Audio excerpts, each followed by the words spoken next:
strapped with gold.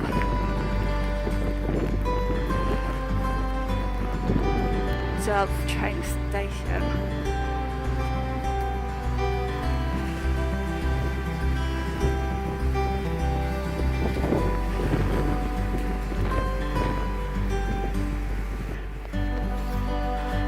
Dark, I know, but I'll get the lights on.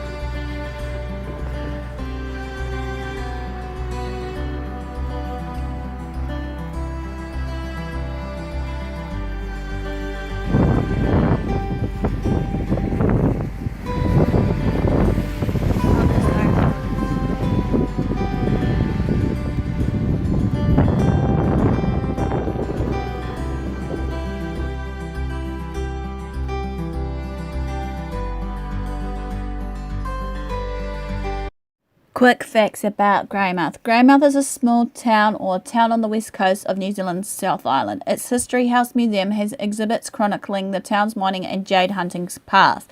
To the south, Shantytown Heritage Park is a recreated gold rush town with a museum and steam train. North of Greymouth, the Point Elizabeth Walkway winds along coastal cliff tops to the forest and or of Rapahoi Scenic Reserve, home to abundant bird life that you will see along your bush journey. I will again, as said, will link up the map and these sites of what I've done and in the video, so stay tuned and I'll be back with you shortly.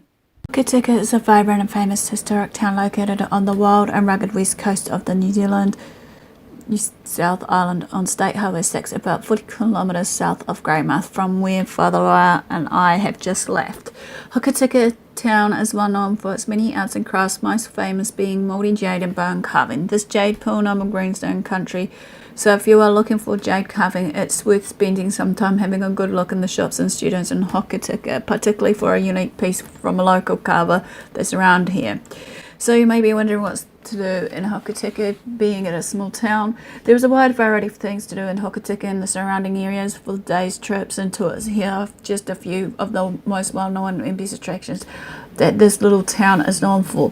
Hokitika Beach, arts and crafts galleries, jade carving, Pūnamu greenstone, glass blowing, Arahura greenstone tours, bone carving, Hokitika Museum, Sock World Hokitika, National Kiwi Centre, Hokitika Wildfish Festival, which is usually in March, and Hokitika Driftwood Competition, Hokitika Gorge Walk and Track around Koe Te Rangi Incident Memorial, Lake Kaniere, hiking and walks that can take up to 5 minutes, or for the hikes it will take several days for you to do. Cycle trails in the West Coast Wilderness Trails, driftwood sculpture on Hokitika Beach, Hokitika Historic Landmark walks, scenic flights, gold penning, Goldsboro Inn and Ross. Obviously, as I said, the jade and greenstone, your white baiting and fishing, glowworm sow, Hokitika Gorge Scenic Reserve, Lake Kaniere, Dorothy Falls, Lake Kaniere Scenic Reserve is those attractions for Hokitika.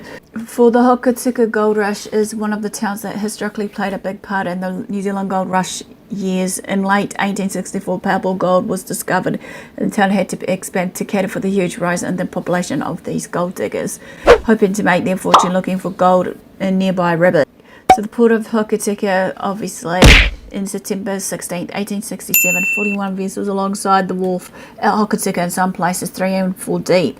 In 1867, the port of Hokitika ranked first in New Zealand in both the number of overseas vessels entered inwards and in the total value of exports for gold. Streets were named in the expanding town and have now become familiar to some of the readers of the luminaries, which some visit in Hokitika to look for specific places mentioned by the novel by Elana Caton.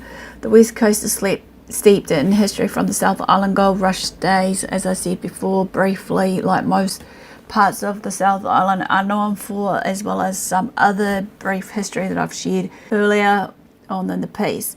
The Quayside. From the Quayside information board image has been typed up for you, or just below you, you will see what I'm about to read to you. The straggling town of Hokitika, with 80 hotels along the beach and Revel Street alone, or with the tightly jam-packed hotels and business houses in Wolf Street, was an air of prosperity. Once he hurriedly built tents or ponga huts, along with the business places made of galvanized iron, gave way to false-fronted buildings made of either locally cut or imported timbers. With the latter arrival, family schools and churches were opened where only a few months beforehand there had been thick native forests.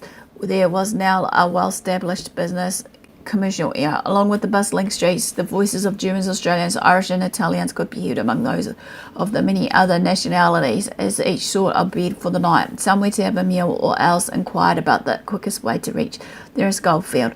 Because of the constant shipping traffic between here and Australia for several years, Westland had stronger ties and loyalty to Victoria or New South Wales than to the rest of New Zealand. From the late 1864, with the discovery of payable goldfields up the Hokitika River at Kaniere, to the north at Blue Spur, Stafford and Goldsboro, and south at the Totara Rush at Ross, gold rushes brought large numbers of excited diggers to Hokitika, eager to make their own fortune, being arrived by sea either from New Zealand ports or direct from overseas, while struggled on foot or travelled by coach overland through the mountains and heavy forest after crossing the Tasman Sea by ship.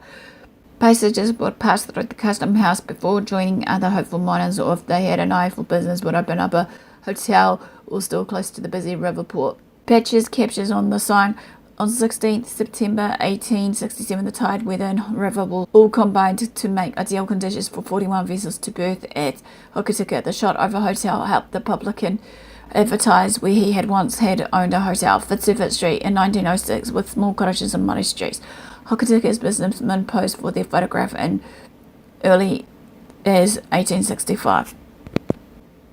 And obviously, Chameleons, there will be a map as always to show you where I'm at this point. Hopefully, you'll see some bits and pieces what I was sharing based on inside the actual quotes of the information for you guys, so sit tight. Tambo Shipwreck Memorial in Hokitika. The reconstruction of the schooner Tambo stands as a memorial to the 42 ships that wrecked while trying to cross the Hokitika River bar.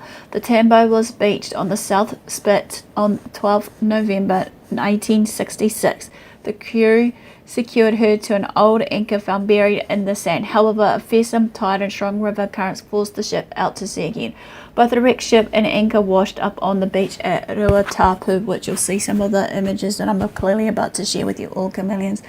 So also I'll be sharing with you some parts about Kaniere, just a little bit. Obviously, as a small town in the Westland district of the West Coast region of New Zealand's South Island, Hokitika lies to the northwest and the Hokitika River flows past to the southwest. The locality began about 1865 as one of the main alluvial goldfields of the West Coast Gold Rush.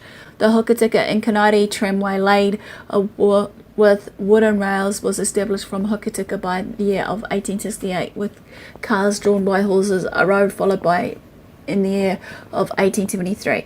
Kaniere, often seen written Kaniere, often spelling of the town as Kaniere, the locality on the Hokitika River, 5 kilometers southeast of it. The history or origin meaning. Reed's Dictionary of New Zealand place names give the following explanation. Kani is the act of sawing greenstone preparatory to making tools, weapons or ornaments along whereas in process. The name was formerly and incorrectly spelled Kanieri. The terminal ere or eri is inexplicable. There is just a possibility that it was originally oro, literally to grind or sharpen on a stone. It may be significant that, according to legend, Kaniere was the fabled guardian of the greenstone instead of Kaniere. This decision confirms and supersedes the decision of 1930, Gaz 1948, page 939 of the Gazeta,